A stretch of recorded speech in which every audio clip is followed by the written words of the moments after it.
들깨를 이렇게 드시면 당뇨와 혈당이 싹 사라지고 치매도 예방할 수 있습니다. 들기름, 들깨하면 무엇이 생각나시나요? 들기름에 북어와 미역을 구수하게 볶아 시원한 북어 미역국을 끓여 먹어도 정말 맛이 있죠? 건강에도 좋다는 이 들기름과 들깨를 잘못 먹으면 암에 걸리고 혈관 건강에도 악영향을 줘서 치매도 유발할 수 있다는 사실 알고 계셨나요? 들깨의 효능과 어떻게 먹을 때 건강을 해쳐서 암에 걸리고 또 치매를 유발하는지, 그리고 어떻게 먹는 것이 건강하게 먹는 방법인지, 어떻게 보관하는 것이 가장 좋은 방법인지 들깨에 대한 모든 것을 알려드릴게요. 나이가 들면서 산책하기도 힘들고 관절이 쑤시고 무릎 통증 때문에 힘드시지 않으신가요? 들깨의 첫 번째 효능은 바로 관절염에 좋다는 것입니다. 무릎이나 관절 통증 때문에 병원에서 진통제들 처방받으시잖아요. 이때 처방받는 진통소염제의 역할은 몸속에 프로스타글란딘이라는 물질의 생성을 억제해서 통증을 막아주는 건데요. 들깨 속에는 식물성 오메가3 지방산인 알파리놀렌산이 함유되어 있는데 체내에서 염증을 일으키는 프로스타글란딘의 생성을 억제하는데 아주 좋은 효능을 발휘합니다. 우리가 오메가3를 먹는 이유 중에 하나도 혈관 건강이나 피를 맑게 해준다 이런 역할도 있지만 몸속에 미세한 염증 등을 잡아주는 역할도 있어서 드시는 분들도 많거든요. 들깨가 바로 이런 염증 유발 물질을 억제해줘서 진통 역할을 한다는 겁니다. 그리고 들깨의 두 번째 효능은 바로 뼈 건강에 도움을 주는 건데요. 들깨는 관절염과 무릎 통증을 완화시켜주는 성분이 들어있을 뿐만 아니라 뼈 건강에도 도움을 주는 식품입니다. 칼슘 함량이 아주 높기 때문인데요. 들깨 100g에는 390mg 정도 되는 칼슘이 함유되어 있어서 뼈 건강에 아주 도움을 줄 수 있는 좋은 식품입니다. 그래서 들깨를 꾸준히 섭취하면 골다공증 예방에도 참 좋고요. 골다공증은 중년 이후에 노화가 진행될 때 영양의 불균형이 생기면서 많이 발생할 수밖에 없는데요. 여성의 경우는 폐경 이후가 되면 골밀도가 많이 떨어지면서 골다공증이 흔하게 발생하게 됩니다. 노인의 골반, 골절 같은 경우에는 65세 이상은 30%가 1년 내에 사망할 수 있고 또 80세 이상은 50%가 2개월 내에 사망을 할 수가 있기 때문에 노인이 될수록 뼈에 대한 관리가 매우 중요한데요. 골다공증의 관리는 뼈 건강을 유지하고 골절 위험을 줄이기 위해서 중요합니다. 그렇다면 이 뼈 건강을 위해 들깨를 꾸준히 드셔보시는 게 좋겠죠. 나이가 들면서 깜빡깜빡하는 일이 잦아지고 기억력도 떨어져서 고민되시는 분들 많으실 텐데요. 이제 걱정하지 마세요. 세 번째 들깨의 효능이 바로 뇌 건강, 뇌 신경을 튼튼하게 해주고 기억력을 높여주며 치매를 예방하는 데 도움을 주는 겁니다. 이렇게 좋은 효능이 있는 이유는 아까 말씀드린 들깨의 오메가3가 풍부하게 함유되어 있기 때문입니다. 오메가3는 등푸른 생선에 많이 함유되어 있다고 알고 계시죠? 이것은 동물성 오메가3이고요. 식물성 오메가3인 알파리놀렌산이 들깨에 많이 함유가 되어 있습니다. 들깨에 함유된 지방산 중에서 60%가 바로 알파리놀렌산입니다. 이 알파리놀렌산은 뇌신경 보호에 아주 탁월한 효과가 있는데요. 어떻게 뇌신경을 보호하는지 알려드릴게요. 뇌신경에 염증을 일으켜서 망가뜨리는 사이토카인이라는 물질이 있습니다. 이러한 사이토카인 물질의 분비를 감소시켜 줄 수가 있고요. 또 알츠하이머 치매 환자의 뇌에서 많이 발견되는 비정상적인 단백질인 베타 아밀로이드도 이 바로 알파리놀렌산이 감소시켜 줄 수가 있기 때문입니다. 참치에 많이 들어있다는 DHA 성분 들어보셨죠? DHA가 대표적인 뇌 기능을 강화하는 물질인데요. 이 DHA가 기억력을 높이는 데 도움을 주고 학습 능력 또한 좋게 한다고 많이 알려져 있죠. 이 DHA는 체내에서 합성이 되지가 않기 때문에 우리가 식품으로 꼭 섭취를 해야 합니다. 들깨에 함유된 알파리놀렌산이 몸에 흡수가 될 때 바로 이 DHA로 전환이 되게 되는데요. 어린이 전용 오메가3 같은 경우에도 성인보다는 EPA보다 이 DHA 함유량이 높은 영양제들이 많죠. 들깨가 뇌신경과 뇌 건강에 좋은 이유가 바로 이것입니다. 네 번째 들깨의 효능은 심장을 건강하게 하고 혈관의 노화를 막아주는데 도움을 주는 겁니다. 알파리놀렌산이 체내에 흡수될 때 DHA로 변환된다고 말씀드렸죠. 그뿐 아니라 EPA로도 바로 변환이 되는데요. 이 EPA가 어떤 역할을 하냐 하면 바로 혈소판의 응집을 억제해서 혈관에 혈전이 생기는 것을 방지해주는 효능이 있습니다. 그리고 혈관을 튼튼하게 하는 효능과 혈액의 중성지방 그리고 나쁜 콜레스테롤인 LDL을 낮춰주고 좋은 콜레스테롤인 HDL을 높여주는 역할을 하게 됩니다. 미국의 심장협회에서는 허혈성 뇌졸중, 심장마비로 인한 돌연사, 관상동맥질환 등의 위험을 감소시키기 위해서 매주 1, 2회 이상 오메가3 지방산이 풍부한 등푸른 생선을 섭취하는 것이 도움을 준다고 발표했습니다. 그런데 이 오메가3 지방산의 함량을 살펴보면 100g당 오메가3 지방산의 함량이 연어에는 약 11.5g, 고등어에는 9.9g, 그리고 들깨에는 무려 63.1g이나 함유되어 있습니다. 정말 많이 함유되어 있죠. 있죠. 들깨에는 연어에 비해서 약 5배 이상의 고함량이 들어있다는 것입니다. 그래서 들깨를 꾸준히 드셔서 혈관도 건강하게 하고 심장 또한 튼튼하게 유지해 보시기 바랍니다. 5번째 들깨의 효능은 바로 변비에 좋다는 건데요. 들깨의 껍질에는 식이섬유가 아주 풍부합니다. 들깨 100g에는 18g 정도로 풍부한 식이섬유가 함유되어 있습니다. 이 식이섬유가 장내에서 수분을 흡수를 하게 되는데요. 수분을 흡수해서 대변을 무르게 만들어주고 장 운동도 촉진을 시켜서 변비를 예방하는 데 도움을 주는 겁니다. 또한 불포화 지방산이 풍부한데요. 들깨에 함유된 리놀렌산이 대장의 염증을 억제할 수가 있고 변비로 인해서 발생할 수 있는 여러 대장 질환 또한 예방하는 데 도움을 줄 수가 있습니다. 6번째 들깨의 효능은 바로 췌장을 건강하게 하는 데 도움을 준다는 것입니다. 들깨에 풍부하게 함유된 루테올린이라는 성분이 있는데요. 이 성분이 몸 안에서 인슐린에 대한 반응도를 높이는 기능을 하게 됩니다. 이게 어떤 말씀이냐면 췌장에서 인슐린을 조금만 분비하게 돼도 몸 안에서 이 인슐린이 작용을 잘 하기 때문에 혈당이 급격히 올라가는 것을 막아줄 수가 있고 이렇게 되면 췌장에서 인슐린 분비를 줄일 수가 있습니다. 이렇게 췌장의 부담을 많이 덜어줄 수가 있다는 것이고요. 루테올린을 통한 인슐린 반응도가 높아지면 당뇨도 예방할 수가 있고 혈당 조절에도 많은 도움을 받을 수가 있습니다. 7번째 들깨의 효능은 알레르기성 질환을 예방하는 데 도움을 주는 겁니다. 들깨에 오메가3 지방산이 많이 함유되어 있다고 말씀드렸죠. 이 오메가3 지방산이 염증을 억제하고 면역력을 강화시키는 효과가 있어서 알레르기 증상도 예방하고 완화시키는 데 도움을 줄 수가 있습니다. 그리고 또 비타민 E가 풍부하게 함유되어 있는데요. 비타민 E는 항산화 작용이 뛰어나고 알레르기 반응을 일으키는 물질인 히스타민의 분비를 억제하는 효과가 있습니다. 알레르기에 처방받는 항히스타민제와 비슷한 기전이라고도 어찌 보면 볼 수가 있고요. 8번째 들깨의 효능은 빈혈에 좋다는 것입니다. 들깨 100g에는 철분이 약 14mg 정도 함유가 되어 있는데요. 이는 시금치의 약 2배에 해당이 됩니다. 시금치보다도 철분 함량이 높아서 빈혈에 도움을 줄 수 있고 그뿐 아니라 들깨에 함유된 비타민 B12는 조혈작용을 도와주는데요. 조혈작용이란 혈액 속에 혈구를 만들어내는 과정을 말합니다. 빈혈이 있는 분들이 들깨를 꾸준히 드셔보시면 빈혈을 개선하는 데 많은 도움을 받을 수가 있는 것이고요. 그런데 이렇게 좋은 들깨도 가장 취약한 단점이 바로 하나 있습니다. 그것은 열에 약하고 쉽게 산패가 될 수 있다는 것입니다. 일반적으로 통들깨보다는 들기름으로 많이들 섭취하게 되는데요. 이 들기름을 짤 때 방법이 중요합니다. 보통은 200도 이상으로 들깨를 볶아서 기름을 짜게 되는데요. 이때 몸에 좋은 오메가3 지방산이 대부분 파괴가 됩니다. 그래서 들기름을 드실 때는 저온에서 압착한 기름을 사용하시는 것이 좋습니다. 저온 압착류 또는 생들기름이라고도 하는데요. 이 기름을 요리에 사용할 때도 열에 오랫동안 가열하지 마시고 요리가 끝나갈 무렵에 들기름을 넣어주시거나 먹기 직전에 드레싱을 해서 드시는 것이 좋습니다. 들기름은 또한 산패가 쉽게 될 수 있는데요. 들기름이 만약 산패가 되면 벤조피렌이 생성이 되게 되는데 이것이 바로 1급 발암물질에 해당이 됩니다. 만약 이 산패된 들기름을 지속적으로 드시게 되면 발암물질을 계속 먹게 되는 것이겠죠. 그래서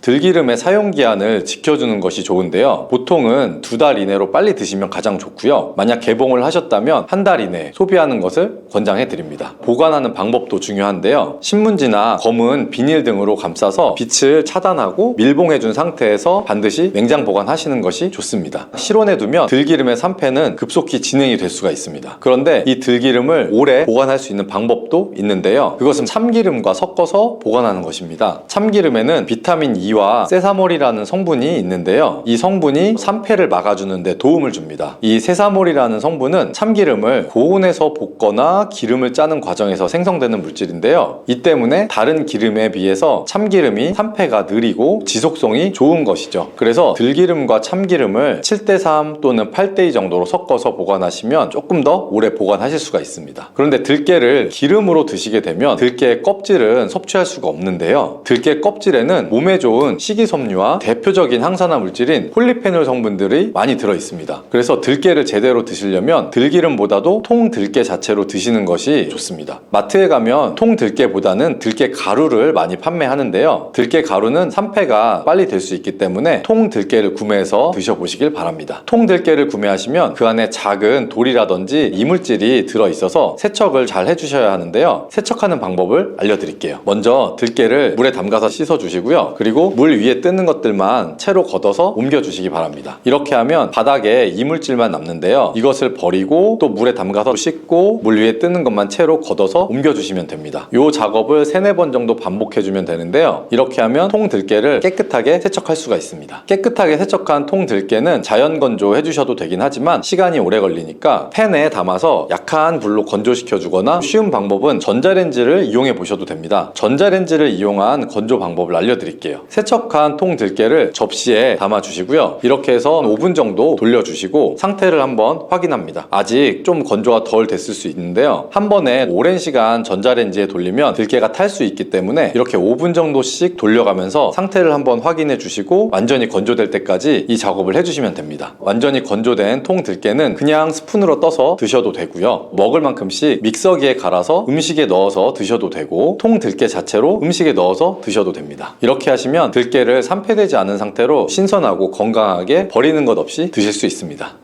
김치는 우리나라 사람이라면 정말 빼놓을 수 없는 식품이죠. 김치로 만들 수 있는 요리만 수백 가지가 넘는 것 같은데 그 중에서도 김치찌개는 김치로 하는 요리 중에서도 인기도 많고 쉽게 만들 수가 있죠. 김치찌개에는 또 다양한 재료를 넣어서 맛있게 끓여 드시는데 어떤 것을 넣고 먹느냐에 따라 우리 몸에 독이 될 수도 있고 보약이 될 수도 있죠. 또한 무심코 넣은 이것들 때문에 암과 치매를 유발할 수도 있는데 영상을 통해 김치찌개에 넣으면 안 되는 음식과 함께 드시면 보약이 되는 음식까지 모두 알려드릴게요. 암과 치매에 걸리는 다양한 원인 중 가장 큰 비중을 차지하는 것이 바로 먹는 음식인데 나이가 들면서 여기저기 아픈 곳이 많이 생기는데 대부분의 원인은 혈관에 문제가 생겨 발생되는 질병이에요. 혈관의 문제는 먹는 음식에서 오는 경우가 많은데 매일 먹는 김치도 잘 알고 드셔야 되죠. 특별히 김치찌개를 끓여 드실 때 넣는 다른 식재료들을 주의하셔야 되는데 첫 번째로 주의해야 할 것이 식용유예요. 일반 식용유는 오메가6의 함량이 높은데 바로 이 오메가6가 문제를 일으키는 주범이죠. 김치를 먼저 기름에 달달 볶다가 물도 넣고 다른 재료도 넣고 김치찌개를 조리하잖아요. 이때 사용하는 기름이 오메가6의 함량이 높은 것을 사용하게 되면 콜레스테롤 수치가 높아지고 염증 수치도 늘어날 수가 있어요. 혈관 내에 염증이 많게 되면 염증은 지속적으로 암세포가 생성되는 원인을 제공하고 뇌혈관에 문제를 일으키면 혈관성 치매도 발생시킬 수가 있겠죠. 그렇다면 어떤 기름을 사용해야 될까요? 바로 오메가3의 함량이 높은 기름을 사용하는 게 좋아요. 대표적인 기름에는 들기름과 올리브유가 있는데 그런데 들기름은 높은 열에 쉽게 산패가 된다는 단점이 있어서 볶는 요리에 사용하게 되면 오히려 건강에 악영향을 줄 수가 있죠. 그래서 가장 좋은 것은 올리브유예요. 그 중에서도 고온에서 사용 가능한 버진 등급의 올리브유를 사용하는 게 좋고 지중해에 올리브나무가 많아 올리브유를 많이 사용하게 되었고 건강한 기름으로 세계에 널리 알려졌는데 서양 사람들이 가장 좋아하는 올리브유에 대한 연구도 많이 진행이 되었어요. 연구 결과 올리브유는 포화지방의 함량이 낮고 불포화지방산의 함량이 높다는 것을 알게 됐고 불포화지방산 중에서도 몸에 좋은 오메가3와 오메가9의 함량이 높아서 우리 몸에 유익하다는 게 검증이 됐죠. 이뿐 아니라 올리브에는 토코페롤이나 페놀산 같은 항산화 성분이 풍부해서 혈관 건강에 아주 좋은 영향을 주는데 활성산소를 제거해서 세포의 손상을 막아주고 노화를 예방할 뿐 아니라 여러 가지 심혈관 질환으로부터 보호해주는 역할을 하죠. 또한 올레유로핀이라는 성분이 함유가 되어 있는데 면역력을 강화해 바이러스와 각종 세균으로부터 우리 몸을 보호해주는 효능이 있죠. 그리고 특히 하이드록시 티로솔이라는 놀라운 성분도 있는데 이 성분은 강력한 항산화 작용으로 염증을 제거하고 항암 효과에도 탁월한 효능이 있는 것으로 알려져 있죠. 올리브유는 등급별로 사용할 수 있는 온도가 달라지는데 가장 높은 등급인 엑스트라 버진 등급은 발연점이 160도로 낮기 때문에 김치를 볶을 때 사용하기에는 맞지 않고요. 샐러드에 드레싱으로 뿌려 드시거나 낮은 온도로 살짝 가열하는 요리에 사용하시면 돼요. 그 밑에 버진과 퓨어 등급의 올리브유는 발연점이 200도가 넘어서 볶은 요리에도 충분히 사용 가능해요. 그래서 김치를 볶을 때는 이런 등급의 올리브유를 사용하시면 돼요. 그리고 김치찌개를 끓일 때 스팸이나 다양한 햄 종류도 넣어서 드시는 분들 많으시잖아요. 근데 햄을 넣지 않는 거니 당연히 좋겠죠. 우리가 햄을 가공육이라고 하는데 햄과 같은 가공육을 만들 때는 소디움 나이트라이트와 같은 보존제를 첨가하죠. 보존제는 가공육의 색상을 빨갛게 유지하고 세균의 증식을 억제하는 기능은 있는데 문제는 우리 몸에 들어오면은 발암 물질로 변하게 된다는 거예요. 그리고 가공육에 열을 가하게 되면 아미노산이나 크레아틴 등의 성분들이 화학작용을 일으켜서 우리 몸에 위험한 화학물질을 만들어낼 수 있는데 그 물질들이 암을 유발하게 되죠. 또한 햄 안에는 나트륨의 함량도 높은 편에 속하는데 나트륨이 고혈압을 유발할 수도 있고 각종 혈관 질환의 원인이 될 수도 있죠. 또한 세포를 손상시켜서 암을 유발하는데 특히 위암의 발병률을 높일 수도 있고 국제암연구소는 이 가공육을 1군 발암물질로 분류하고 있을 정도로 우리 몸에 해롭다는 사실을 반드시 기억하시길 바래요. 그리고 신김치를 조리할 때 꼭 사용하는 조미료가 있죠. 그건 바로 설탕인데 김치찌개를 조리할 때도 역시 설탕을 빼놓을 순 없죠. 그런데 달달한 설탕이 우리 몸에 독이 된다는 사실은 알고 계시죠? 음식의 단맛과 감칠맛을 올려줘서 조리할 때 설탕을 많이 사용하게 되는데 설탕은 혈관 건강에는 최악이죠. 설탕이 몸에 들어오면 혈당 수치도 올라가고 췌장에서 인슐린 분비도 촉진하게 돼서 이런 현상이 반복되면 췌장도 무리가 되겠죠. 그럼 췌장도 약해지고 당뇨가 올 수 있는 확률도 높아지고 평소에 드시는 음식들에 이미 많은 설탕이 들어가 있다는 것도 문제예요. 통계 자료를 보면 우리가 하루에 먹는 설탕의 양이 평균 100g이 넘는 것으로 나와 있는데 한 달이면 설탕을 3kg 정도나 먹게 된다는 거예요. 생각보다 훨씬 더 많은 설탕을 먹고 있어서 음식을 잘 관리하지 않으면 우리 몸 안의 혈관이 서서히 망가져서 당뇨를 시작으로 각종 혈관 질환과 암뿐 아니라 치매까지 발생시키게 될 수가 있겠죠. 그렇다면 김치찌개에는 무엇을 넣어 드실 때 몸에 보약이 될 수가 있을까요? 영양학적으로 또 가장 잘 맞는 것은 바로 두부예요. 두부는 기본적으로 단백질이 풍부한데 이뿐 아니라 리놀렌산, 레시틴, 피토스테롤 등등의 성분이 풍부해서 몸 안의 콜레스테롤 수치를 낮춰주고 혈액순환을 원활하게 해서 동맥경화나 심근경색, 뇌출혈 등의 심혈관 질환을 예방할 수가 있어요. 두부는 체력과 근력을 유지하는 데 큰 도움을 주는데 바로 두부의 풍부한 단백질 때문이에요. 근육은 매일 일정량이 새로운 근육으로 대체되기 때문에 매일 단백질을 공급해줘야 되는데 우리 몸에 단백질을 공급해주기 위해서 정말 유용한 음식이 두부인 거예요. 또한 두부에는 콜린 성분도 풍부한데 콜린은 알츠하이머스 치매 예방을 예고하는 데도 탁월한 효능을 발휘하게 돼요. 놀랍게도 두부는 건강하게 장수하는 데도 도움이 되는데 많은 과학자들이 연구 결과 건강하게 장수한 사람들의 특징이 식물성 단백질을 꾸준히 섭취했다는 사실을 발견했고 동물성 단백질을 식물성으로 바꿔 섭취했을 때 사망의 위험성도 낮아진다는 보고도 있어요.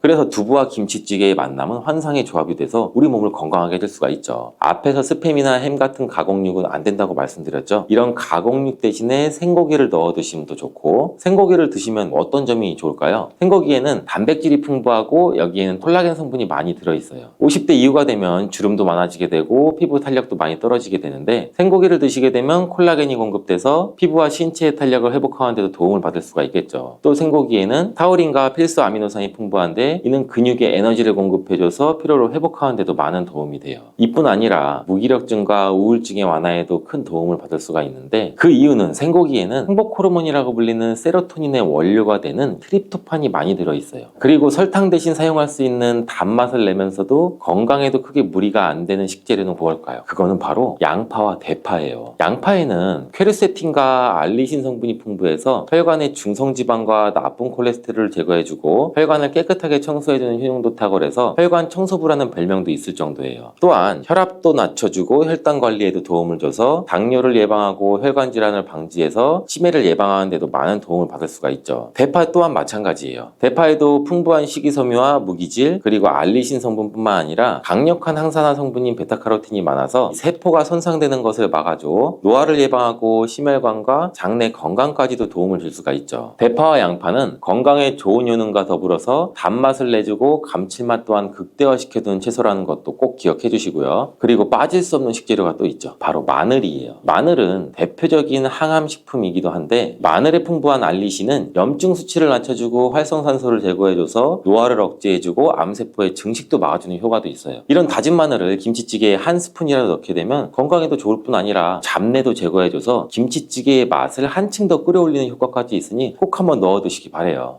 녹두는 이렇게 드셔야 당뇨가 예방되고 혈당이 쑥 떨어져요. 한의학에서는 약으로 사용할 정도로 약효가 뛰어난 식재료가 녹두예요. 우리 선조들은 이 약효를 잘 알고 일반 가정에서도 많이 사용했는데 이런 녹두가 만병의 근원인 고혈압과 당뇨에도 좋다는 사실 알고 계셔요? 그런데 이렇게 좋다는 녹두도 잘 알고 드셔야 돼요. 잘못 드시면 우리 몸에 독이 될 수도 있고 잘 드시면 보약이 될 수도 있어요. 녹두는 어떻게 또 무엇과 먹어야 되고 주의할 점은 무엇인지 모두 알려드릴게요. 녹두의 약간 거친 식감을 싫어하시는 분들이 껍질을 까고 녹두 속 알맹이만 드시는데 녹두의 놀라운 영양 성분들이 거의 다 껍질에 있기 때문에 녹두 껍질은 반드시 함께 드셔야 돼요. 녹두에는 식이섬유가 풍부하고 소화를 돕는 효소가 많아서 소화가 잘 안 되시는 분들이 드시면 도움이 되는데 녹두에 풍부한 식이섬유가 장 운동을 활발하게 하고 소화를 돕는 효소가 우리 장에 유익균을 풍성하게 해줘서 장 건강을 개선해 줄 수가 있어요. 우리의 선조들은 기력이 많이 약해진 환자한테 녹두죽을 먹여서 몸에 기력을 회복시켜 주었는데 그만큼 몸이 약해진 환자들의 몸에도 흡수가 잘 될 만큼 녹두가 우리 몸에 좋다는 거죠. 놀랍게도 녹두에는 마그네슘, 칼슘과 같은 미네랄 성분도 풍부한데 이 풍부한 칼슘은 골다공증을 예방하고 뼈를 튼튼하게 하는 효과가 있어요. 칼슘이 뼈를 이루는 주성분인 건 잘 알고 계시잖아요. 마그네슘은 이런 필수 미네랄인 칼슘의 흡수를 도와주기 때문에 녹두가 뼈 건강에 놀라운 효능을 발휘할 수 있는 거예요. 근데 녹두는 성질이 차기 때문에 몸이 찬 분들은 주의해서 드시는 게 좋아요. 이 때문에 녹두의 껍질을 벗기고 드시는 분들이 있는데 하지만 마늘과 함께 드신다면 몸이 찬 분들도 조금 더 편안하게 녹두를 드실 수가 있겠죠. 마늘의 따뜻한 성질이 녹두의 찬 성질을 중화시켜주기 때문인데 이뿐 아니라 마늘은 대표적인 항암 식품인 거 아시죠? 마늘에는 S알리시스테인과 알리신이라는 성분이 풍부해서 암세포를 억제해주고 사멸시켜주는 효능도 있어요. 또한 강력한 항산화 성분인 폴리페놀도 많이 들어있어서 나쁜 콜레스테롤의 생성도 막아주고 혈관을 깨끗하게 만들어주기 때문에 이 심혈관 질환 예방에 탁월하죠. 이뿐 아니라 우리 몸의 지방 대사를 촉진해서 지방 분해를 통해서 체지방을 제거하고 비만을 예방하는 효능까지 있는 놀라운 식품이에요. 그래서 마늘을 녹두와 함께 드시면 시너지 효과가 있기 때문에 우리 몸에 보약이 될 수가 있죠. 마늘과 녹두를 함께 먹을 수 있는 가장 간단한 방법은 마늘 녹두밥을 지어서 드시면 되는데 녹두를 물에 충분히 불려서 밥을 하시면 녹두 껍질의 거친 식감을 완화시키 편하게 드실 수가 있겠죠. 그리고 우리가 녹두하면 생각나는 대표적인 음식이 녹두 빈대떡. 맛있는 이 녹두 빈대떡에 돼지고기를 갈아서 함께 부쳐 먹기도 하죠. 이 방법은 영양학적으로도 탁월한 조합이 되는데 녹두에 부족한 필수 아미노산인 트립토판 같은 성분이 돼지고기에는 풍부하게 들어있기 때문이에요. 트립토판이나 메티오닌 같은 필수 아미노산은 우리 몸에서 합성이 되지 않아 반드시 음식을 통해 섭취해야 돼요. 돼지고기가 이런 아미노산의 훌륭한 공급원이 될 수 있기 때문에 나이가 들면서 기력이 약해지신 분들이 녹두와 돼지고기를 함께 드시면 기력 회복에 좋은 효과를 보실 수가 있겠죠. 또한 돼지고기에는 단백질이 풍부해서 근육을 튼튼하게 하는데 도움을 주고 풍부한 비타민 B1은 피로회복과 신경 안정에도 효과적이에요. 철분도 풍부해서 나이가 들면 부족해지는 철분 보충에도 효과를 볼 수 있고 필수 지방산인 리놀렌산이 많아 동맥경화, 고혈압과 같은 이 혈관질환 예방, 아연, 셀레늄, 비타민 B6 등의 영양소도 면역력을 강화하는 데도 도움을 줄 수가 있죠. 녹두는 또한 혈당도 낮춰주고 인슐린 감수성도 높여주는 효능이 있어 당뇨 관리에도 좋은 식품이에요. 풍부한 식이섬유는 소장에서 당의 흡수를 지연시켜주고 다양한 미네랄과 비타민이 당뇨로 인한 합병증을 예방하는 데도 좋은 효능을 줄 수가 있겠죠. 이때 팥과 함께 드시면 이런 효과들이 매우 높아져요. 팥은 강력한 항산화 성분이 안토시아닌이 풍부해서 혈관의 활성산소를 제거해주고 혈관세포의 손상을 예방해줘서 혈관을 깨끗하게 해줄 수가 있죠. 2014년에 발표된 한 연구에서 팥을 섭취하는 것이 제2형 당뇨병 환자의 혈당 수치와 인슐린 저항성을 개선하는 데 도움이 되는 것으로 보고된 적도 있어요. 이 연구에서는 4주 동안 매일 팥을 섭취한 결과 당뇨 환자들의 공복 혈당 수치가 평균 15.9% 감소했고 인슐린 저항성이 감소하는 결과도 볼 수 있었죠. 팥은 쌀이 10배 이상, 바나나의 4배 이상의 많은 칼륨을 함유하고 있는데 칼륨이 몸 안에 나트륨을 배출하고 당뇨 환자의 신장 기능을 강화시켜주고 혈압 상승도 억제하는 효능도 있죠. 팥은 한의원에서도 다이어트를 위한 처방을 할 때도 사용이 되는데 팥의 풍부한 칼륨은 이뇨작용을 통해서 부종을 줄여주기 때문에 지방이 몸에 축적돼서 살이 찌는 사람에게도 효과적이에요. 특히 쉽게 붓고 살이 찌는 분들한테는 더욱 효과가 좋은데 한 실험에서 실험주에 팥 추출물을 먹였더니 근육 손실 없이 체지방 함량이 30% 이상 줄었고 몸무게도 37%나 감소한 결과를 발표하기도 했죠. 이렇게 녹두와 함께 복용하면 좋은 식품들을 알아보았는데 그렇다면 녹두를 복용할 때 주의할 점이 어떤 것도 있는지도 한번 살펴볼게요. 첫 번째, 녹두는 차가운 성질의 음식이에요. 녹두의 차가운 성질은 우리 몸의 열을 낮춰주고 스트레스를 해소하는 효과도 있어요. 또한 염증을 완화시키고 통증을 줄이는 데도 도움을 줄 수 있는데 그래서 녹두로 속을 채운 베개를 쓰면 두통이 완화되기도 해요. 다만 이런 찬 효능 때문에 녹두를 드실 때 주의하셔야 되는 게 있는데 평소 몸에 찬 분들이 녹두를 많이 드시게 되면 오히려 몸에 해가 될 수도 있겠죠. 위나장이 차가워지면 소화력이 떨어지고 복통이나 변비, 설사가 나타날 수가 있고 이런 분들이 녹두를 드시려면 앞에서 알려드린 대로 마늘과 함께 드셔보시길 바래요. 그리고 두 번째 주의할 점은 바로 녹두의 강력한 해독작용이에요. 녹두의 해독작용은 우리 몸의 중요한 장기 중 하나인 간에 많은 도움을 주는데 간은 우리 몸의 독소를 해독하는 역할을 맡고 있죠. 녹두가 이런 간의 해독 기능을 도와주게 돼요. 녹두의 풍부한 단백질과 펩타이드는 간 해독에 필요한 글루타치온의 원료를 공급해주고 우리 몸의 중금속과 독성 물질과 결합해서 몸 밖으로 내보내는 역할을 하게 되죠. 특히 중금속 해독 연구에서는 납이나 카드뮴 등의 흡수를 억제하거나 배출을 도와서 독성 완화 효과를 보여주기도 했어요. 하지만 이런 효과가 우리가 보약을 복용하는 경우엔 상극이 될 수가 있죠. 보약의 효과가 녹두의 해독작용 때문에 많이 사라져 버릴 수가 있다고 해요. 그래서 한의원에서 한약을 지으면 녹두나 숙주나무를 먹지 말라고 얘기하는 이유 중에 하나죠. 이런 녹두의 해독작용은 녹두의 껍질에 있는 성분 때문에 나타나게 되는데, 따라서 녹두의 껍질을 제거하고 만든 요리나 녹두 전분으로 만든 청포묵, 녹두 당면을 드시면 녹두의 해독작용은 없어지게 되겠죠. 물론 녹두 껍질을 제거해도 알맹이의 영양성분들은 풍부한데 해독작용이 필요한 경우에는 껍질을 제거하지 않고 복용하시는 게 좋습니다. 세 번째로 복용할 때 주의할 점은 녹두에 풍부한 칼륨이죠. 앞에서 얘기한 것처럼 칼륨은 나트륨의 배출을 해주며 당뇨와 고혈압에 도움은 되지만 신장이 약하신 분들한테는 간혹 독이 될 수가 있어요. 신장이 약하신 분들이 녹두를 필요 이상으로 많이 드시게 되면 칼륨 배출이 제대로 되지 않으면서 몸에 칼륨이 쌓이겠죠. 고칼륨혈증이 발생할 수가 있는데, 그렇게 되면 근육의 약화나 부정맥, 심장질환 등의 증상이 발생할 수 있으니 신장이 약하신 분들은 과도하게 많이 드시지 않는 게 좋겠죠.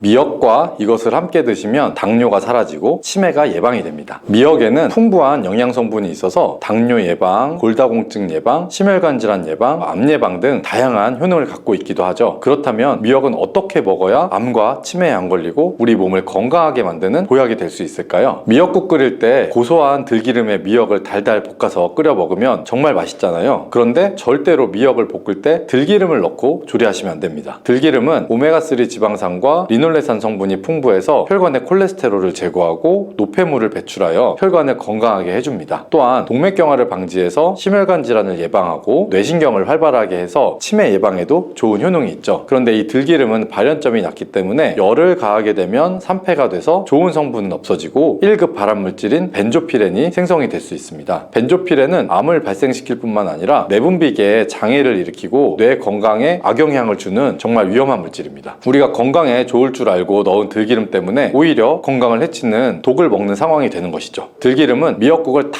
끓인 다음에 마지막에 한 스푼 넣어서 드시면 들기름의 효능과 고소한 맛을 온전히 누릴 수가 있습니다. 미역과 함께 드시면 절대 안 되는 두 번째 음식은 바로 대파입니다. 다른 국이나 찌개를 끓일 때에는 파를 꼭 넣는데 유독 미역국을 끓일 때에는 왜 파를 넣지 않는 것일까요? 그 이유는 미역과 대파 둘 다 알긴산이라는 성분들이 있는데 이 알긴산은 미끌거리는 식감이 있습니다. 함께 드시게 되면 식감이 나빠지는 이유도 있을 수 있지만 식감보다 더 중요한 이유가 있습니다. 대파에는 인과 유황 성분이 있는데요. 미역과 대파를 함께 드시게 되면 대파의 인과 유황 성분 때문에 미역에 함유된 칼슘의 흡수를 방해받게 됩니다. 미역에는 칼슘이 엄청나게 많이 들어있는데요. 미역에 함유된 칼슘의 함량은 100g당 960mg 정도이고요. 우유에 함유된 칼슘의 함량은 100g당 약 105mg 정도입니다. 미역에 함유된 칼슘의 함량은 우유보다 9배 정도나 더 많다는 것이죠. 성인 기준 하루 칼슘의 권장 섭취량이 600에서 700mg 정도인데요. 미역국을 한 그릇만 드셔도 충분히 섭취할 수가 있는 양입니다. 우유를 소화 못 시키는 분들이 칼슘을 섭취하기 위해서는 미역이 정말 좋은 식품이 될 수가 있는 거죠. 이렇게 많은 칼슘은 우리 몸의 뼈를 튼튼하게 해주고 골다공증 예방에도 도움을 주는데요. 이 골다공증 예방은 50대 이후 여성분들에게는 정말 중요한 효능입니다. 따라서 나이가 들어갈수록 미역을 충분히 섭취하는 것을 추천해드립니다. 이런 칼슘 보충에 정말 중요한 미역을 대파와 함께 드시면 칼슘 흡수가 제대로 되지 않을 수가 있는 거죠. 앞에서 미역의 미끌미끌한 성분이 알긴산이라고 했잖아요. 이 알긴산도 우리 몸에 정말 중요한 역할을 해줍니다. 바로 알긴산은 다른 물질을 흡착하는 성질이 있어서 혈관 내에 있는 나쁜 콜레스테롤을 흡착해서 배출을 도와줍니다. 이렇게 되면 동맥경화를 예방할 수가 있고 혈액순환을 원활하게 하며 심혈관 질환을 예방하는 데 도움을 줄 수가 있습니다. 미역이 피를 맑게 한다고 하잖아요. 바로 이 알긴산의 효능 때문에 혈관이 깨끗해지기 때문입니다. 또 알긴산은 장 운동을 촉진해서 배변 활동을 원활하게 하고 변비 예방에도 도움을 줄 수 있습니다. 이는 미역의 풍부한 식이섬유와 함께 장 건강에 도움을 주는 거죠. 미역에 함유된 풍부한 식이섬유가 당뇨 예방에도 탁월한 효능을 발휘하는데요.